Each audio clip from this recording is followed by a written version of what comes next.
everybody. Good afternoon. Jean here. I'm actually changing things up a little bit today. As you see, I'm not in my sewing room. I'm actually in my front room of my house.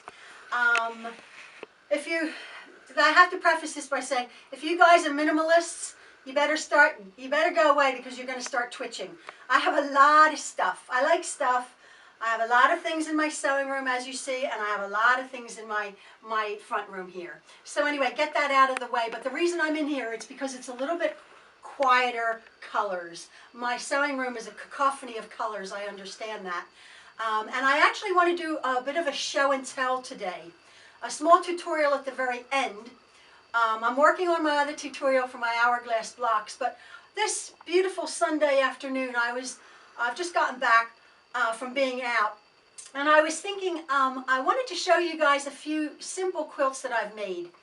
I have a lot of people coming up to me. Oh, before I say that, just got to get it out of the way.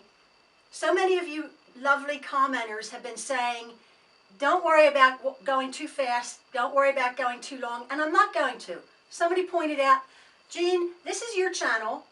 You can talk as much as you want, talk as fast as you want. There's always the pause button down. And I thought, yeah, that's right. If you have to go pee, you can go press the pause button and go pee, right? Or stop it, or push the watch later, whatever that is. So I'm just going to be talking, and I'm going to be doing longer videos because that's what I do. So today, though, I wanted to talk to you about beginners. I have a lot of young ones or people coming up to me and saying, oh, Jean, I want to make a quilt. Where do I begin? And the first thing I do is I say, why in the world do you want to make a quilt? Like, tell me why you want to make a quilt. Because you do know that you can go to Target, Bed Bath & Beyond, the mall, a linen store, Walmart, and you can really buy yourself a very pretty quilt. You really can. There's some beautiful quilts out there. Beautiful twin quilts for your bed, full quilts, queen-size quilts. So go buy yourself a quilt. But I ask people, why? Why do you want to make a quilt?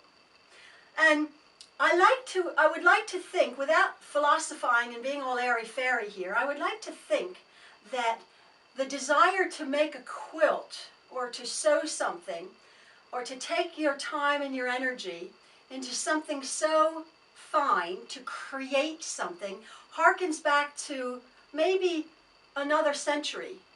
We live in such a throwaway society. I was thinking about this when I was going to make this tutorial. We live in such a throwaway, transient society.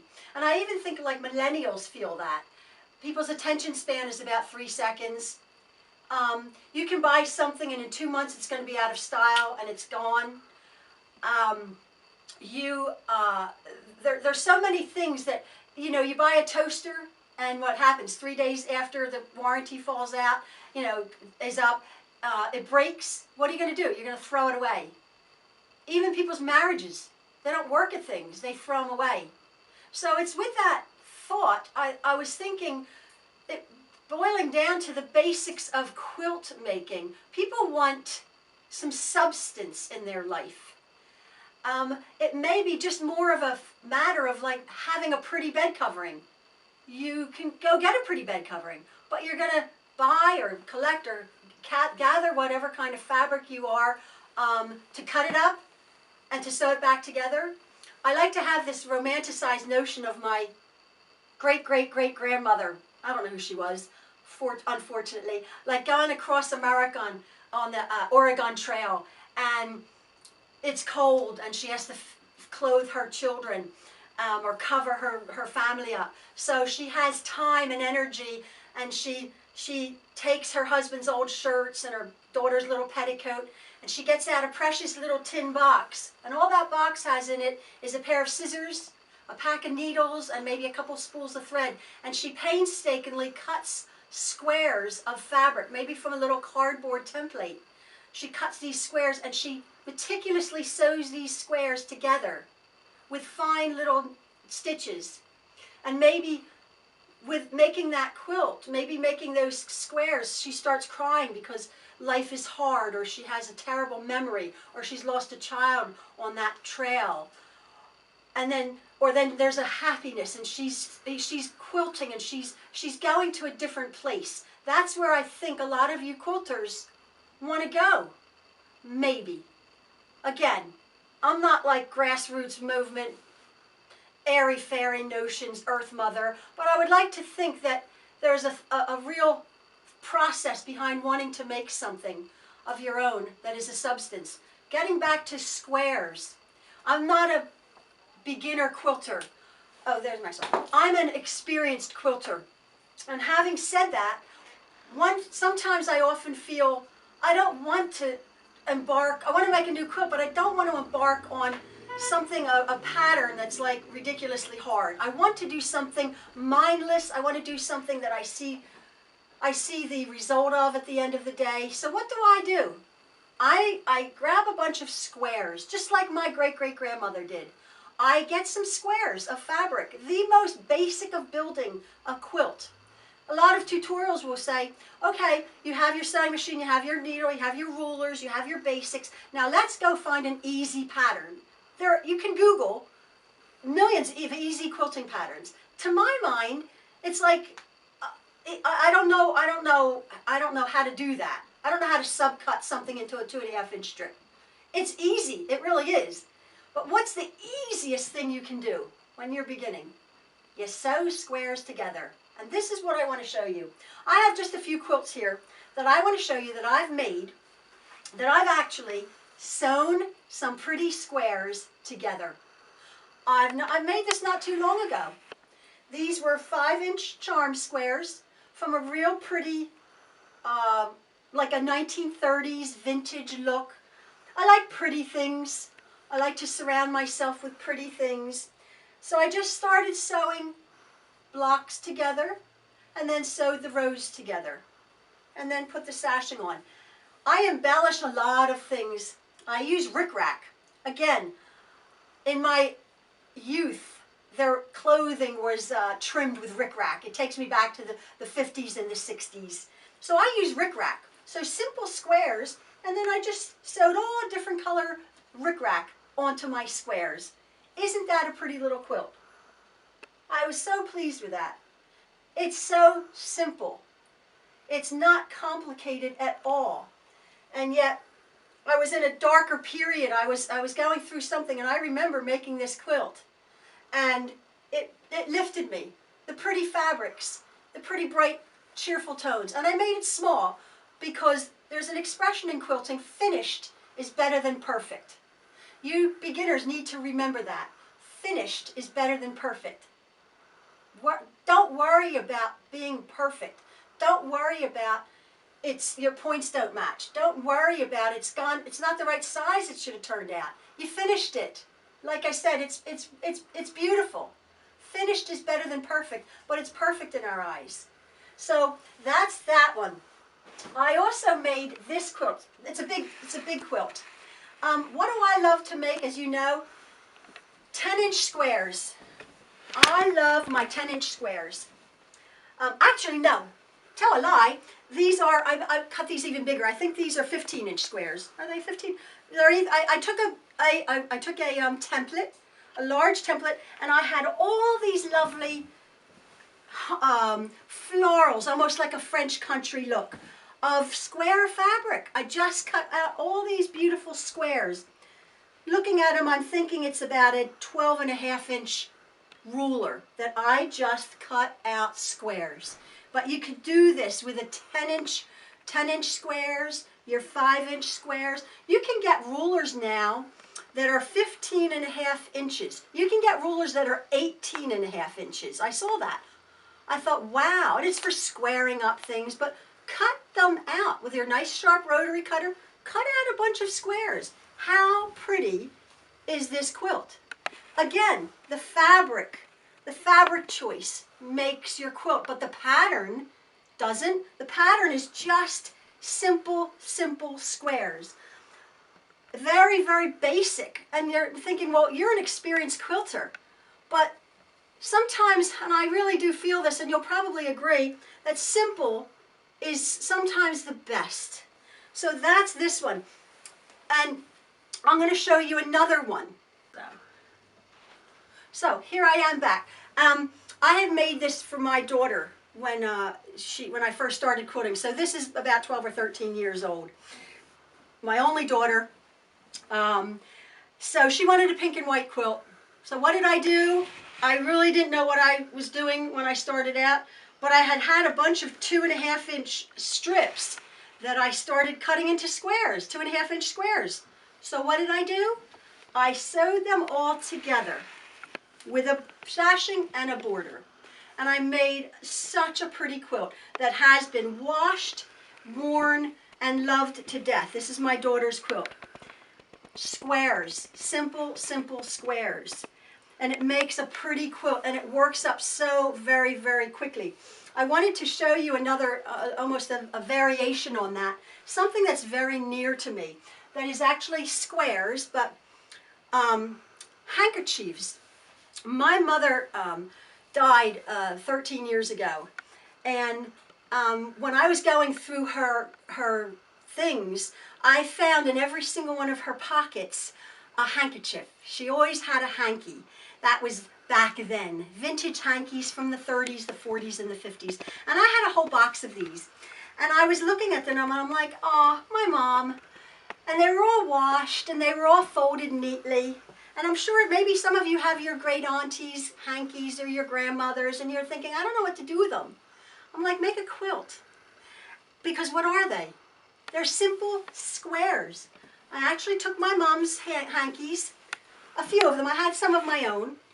And I made this quilt out of these squares. I actually did back them with a, not an interfacing. I actually sewed the squares onto the square of like a muslin. And then I just added, I didn't cut it away. So these handkerchiefs are actually sewn onto the backing fabric. I just cut the backing fabric, the squares, the same exact size, and attached a little sashing in it. But again, what are these? These are just squares of love and fabrics sewn together. This has a real pretty backing. Again, I wanted to make it look, you know, old-fashioned. And again, I think I got this fabric at Walmart. It's just such a pretty, it's ages and ages ago. It looks like a patchwork quilt itself. And again, just squares. Now these are sewn what's called on point. That's a little bit difficult, but if you actually, and I will do a tutorial about that down the line. But again, just simple squares. And getting back to the basics of quilting, you will find that when you're quilting, you'll see something called half square triangles. We've talked about half square triangles. We've made half square triangles. And half square triangles are two pieces of fabric put together, however side, you sew down the middle and you cut and you end up with a half triangle and a triangle that makes up a square. Half square triangles are basically squares of fabric that you've taken just one step further. Now this is my go-to. I did have a pattern for this. Maybe I'll do a tutorial on it. And I don't know how I'd get the pattern, but I'll just show you. This is just half square triangles into, if you notice, it's not light dark, it's like light medium. And how does this pattern come about? That makes, if you look, you have 5, as I say, 5 diamonds. You see those diamonds and those lavenders? You have 5 diamonds. This quilt is just half square triangles, but squares, no blocks. They're rows sewn together. I didn't create blocks. I made it by rows. That's the beauty of attaching squares. You sew your squares together and you iron them neatly to the seams to one side, and then your next row you sew the squares together and you iron those seams to the other side. And then remember when we nested them, you want to put a pin in that intersection. You want to put a pin and then you just sew that row and you can put it away. You're not complicated with a big pattern. You're not losing track because all you're doing is sewing squares. But at the end of the day, you're going to have such a pretty quilt. So anyway, there's my little thing from a Sunday afternoon I was just thinking about the wonderful reasons that you people are wanting to take up quilting. I think it's awesome. I think it's wonderful. We've chatted and we've talked and discussed about the whole fabric part of it. I hope that people aren't offended by what I said about quilt stores. They're wonderful. They're awesome. If you can afford it, super. But I've gotten a lot of comments that people are reducing recycling and reusing, which in this, again, this throwaway society, how wonderful is that? So before you even want to embark on a pattern, I advise, you can be 7 years old, you can be 80 years old if you're just starting out. And one more thing before I go, I've done all sorts of crafts. I've done, you name it, needlepoint. Everything in here is needlepoint or counted cross stitch or long stitch. I've done macrame. I've done every single craft you can think of since I was about 7 years old. I have the need to create. About 3 or 4 years ago, a friend of mine was doing beading. She makes the most beautiful beaded necklaces. Actually, I made this one. But I went out and I'm like, I want to learn how to bead. I want to learn how to make necklaces. They're so pretty. So I went out and I got all the fixings and I got all of the beads and I got all of the tools, and it's not cheap like quilting. Beading is not an inexpensive hobby. So I went out and I got quite a bit of it, and I went to her home and we had fun. And after about 6 or 8 months, I'm thinking, my heart wasn't in it. I don't know why. I wanted to do it, but I just didn't want to do it. And I thought, that's okay. It's not my thing at this moment in time. I'm fine with that. So if you take up quilting and you realize after a while, I don't love it, but I bought my machine and I bought this stuff, but if you don't love it, you don't have to love it. It's fine for you not to love it. So, you know, either keep your things, keep your supplies, or donate them or sell them. A lot of people want beading things. I think that's what I'm going to be doing with my beading equipment. I may keep it because I like to keep stuff. But anyway, don't beat yourself up. This craft has to come from a place within that you really want to do it. Okay, enough philosophizing for today. That's my little Sunday afternoon thing. I am making that half square triangle quilt. I'm just going to be quilting it probably a bit later on today, and then I'll be doing the demonstration. Not my half square triangle, my hourglass block quilts come out real nice.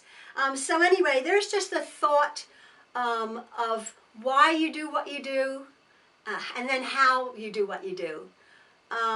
But connect with the emotion of it, and it can be very therapeutic.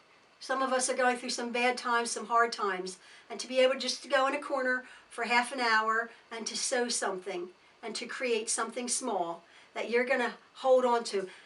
And you know something, that's the heirloom of the future. I talk about making heirloom quality quilts. Maybe your first quilt, which ends up ratty and horrible and crooked, is going to be your new heirloom quilt because you made it with love. And your granddaughter is going to think like, oh my word, my Nana made that for me. So that's the whole thing about this quilting. It's not all about the latest tool or the latest gadget or gizmo, because we all can get sucked into that.